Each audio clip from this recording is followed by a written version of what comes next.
Hello, Jane Miller, back again with you for Find Your Encore. And we're working on Module 2, so welcome back.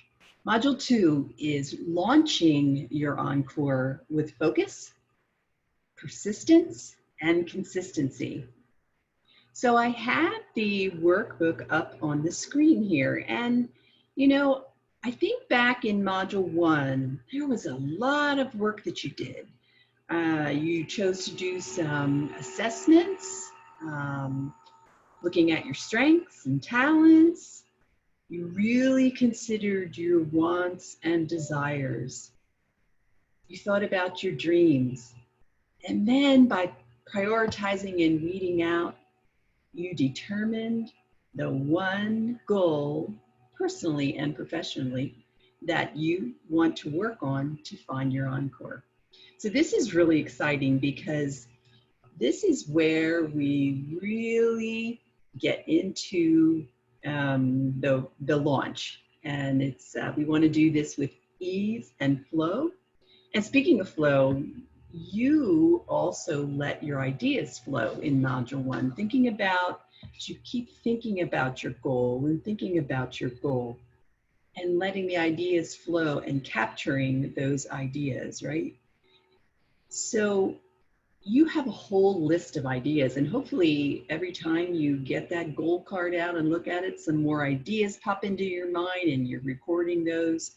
So you have now a whole plethora of resources and concepts and all kinds of things in your toolkit that are really going to serve you as we go along in the journey. And remember, the purpose of a goal is not to get, but the real purpose of the goal is to, pull something out of yourself that you didn't even know was there, right? It's in who you become on the journey and on the process in pursuit of that goal. And really, you're going to need a telescope to look back at where you started. And true, yes, cash, houses, cars, degrees, physical strength, health, etc., are wonderful conditions that are outcomes and rewards for the goal that you've achieved. So, as we've learned, repetition is key. So what I want you to do first is take a moment, and you can always stop the video, to rewrite your goal and fine-tune it. Now, we don't want to change the goal because you did a lot of work to determine what it is you want to work on. But as you keep writing your goal, again, it'll refine a little bit. You'll start to think about a date when this may happen. So that's something to include as well. And don't worry. We don't really know the gestation of goals. Like the farmer knows when he plants seeds in the ground, the farmer knows that after a certain gestation period, this is going to bloom up out of the soil, right? As long as he's taking care of it. But we don't often know the gestation of our goals and dreams. So let's just stick with it. Okay? Now we're going to work on the creation of your plan. And in the workbook, we have many, many steps that are going to help you. So let's just review them now. Most of us are taught and probably prefer, and perhaps by habit, we usually start building our plan from the start and then to the finish. What do you have to do first, second, third, so on? And by what date should each one be completed? Maybe when you were copying down ideas that come to your mind, you thought about that. I have to do this, then I got to do this. However, there's another method. It's simpler. It's not often used, but it's a great way of goal setting that is very powerful. So this is called backwards planning, okay? Now, according to many experts, but I was just reading the website Informed Ed, the idea is start with your ultimate objective, your end goal, and then work backwards from there to develop the plan, okay? So by starting at the end, your result, and looking back, you can mentally prepare yourself for success, and you can map out the milestones that you'll reach along the way, right? That you have reached along the way. Focusing on the end, focusing on the goal allows us to use our imagination to think of future events as if they had already happened. And this makes it easier for us then to visualize where we were just before that happened. Researchers refer to this as future retrospection. That's fancy, isn't it? It's just a fancy way to say we're looking from the goal, from reaching the goal backwards into the future. This is going to also help increase our anticipation of pleasure that we're going to see, and there's nothing better than motivation through pleasure. So let's look at this backwards planning, the way we can use it to direct our goal behavior. So the other thing it does is helps us focus on the positive outcome, right? A lot of times when we start from the beginning and we think, oh, we got to do this, it's easy to see obstacles that might prevent us from just taking the next step. But when visualizing the end point, things seem clearer and a lot more positive. So let's go to the sheet that I've outlined for you here. So first, step number 1, write down your goal. And again, write down a date that you'd like to have that by, knowing that it can change and that's okay. Step 2 then, ask yourself, what milestone did I accomplish just before I reached that goal? And then think about, what did you do by when, so that you actually reached the goal in that time frame? So we, again, write the goal, write the date, and then start with number 10. What happened right before I reached the goal? And then go to number 9. And what did I do just before that? And then go to step number 8. Work backwards again.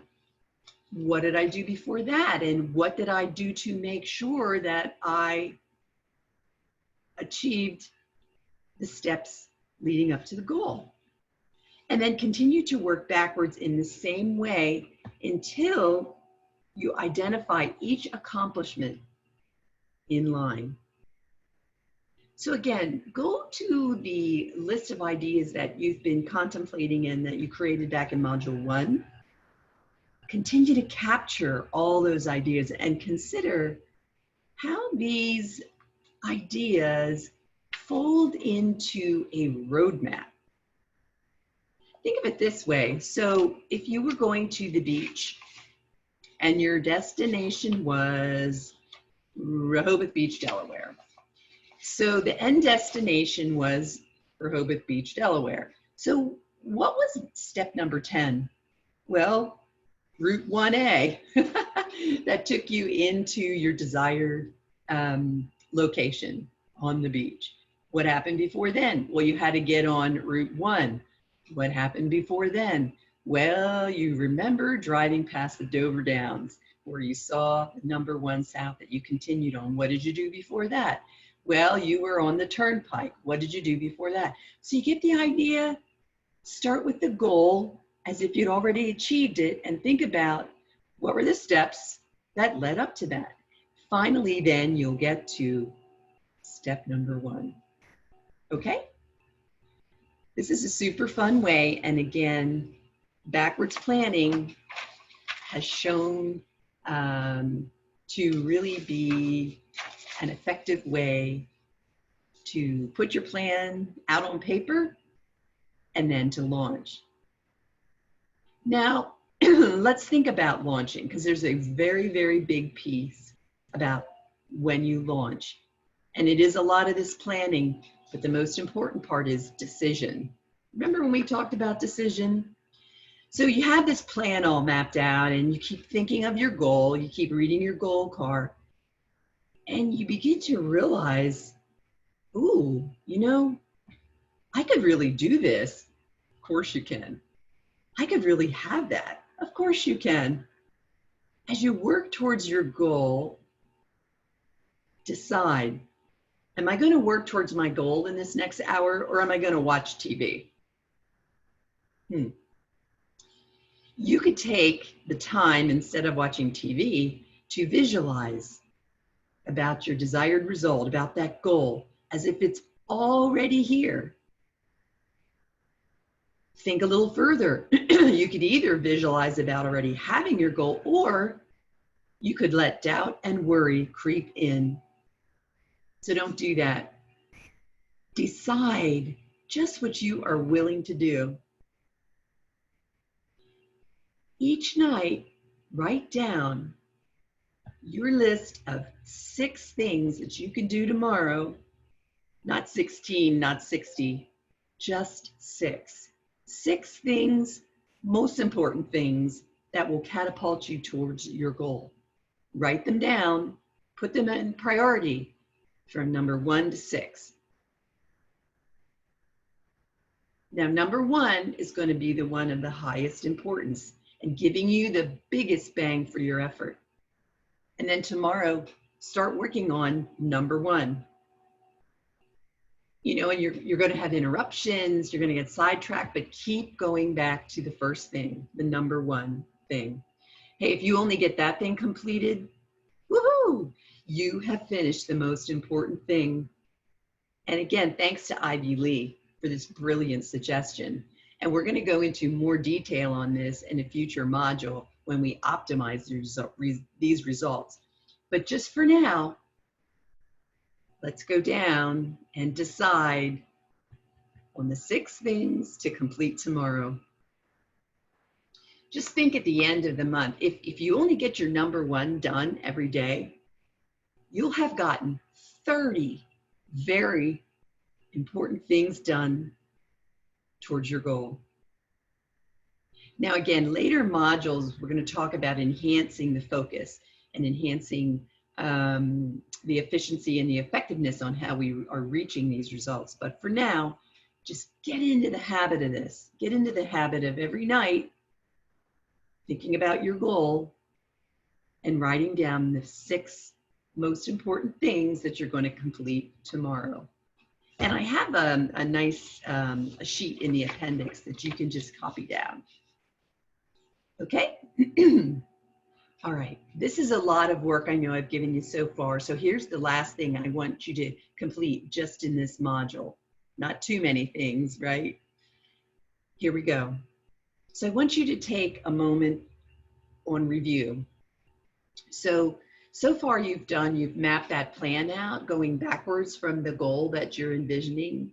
And then we've learned how every night to write down the 6 most important things that you're going to do tomorrow. And then tomorrow you start on number 1. So at the end of each week, it's really helpful to look back at what you've done. I like to do this on Sunday. Give yourself some time to reflect on the actions you've taken during the last 7 days, a little time to celebrate. And you should know that what is measured improves. So I want you still to be thinking about your goal in the present tense.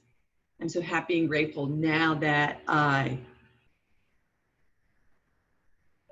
Now, think about these things. Think about the actions that you've taken,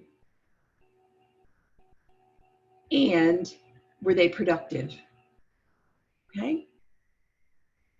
So consider the different activities, and you could go back to the list of the top 6 things that you were working on. Write down in the activities column what you did. Then think about, was that productive? Or didn't I really get anything out of that? So mark it as a P or an NP, productive or non-productive. And then in the last column, Consider if it's some activity that you want to continue, to stop altogether because it didn't provide any results that you wanted, or just needing a little change, a little tweak. Okay? So maybe what you did was when you wrote down your 6 things, you didn't prioritize them. So you still want to write down your 6 things because they're productive, but you want to really think about prioritizing so that you're getting the most important thing done every day. So continue down this list again, maybe once a week. Look at what you've done. Was it productive or non-productive? And then, is this something you want to continue, stop, or change?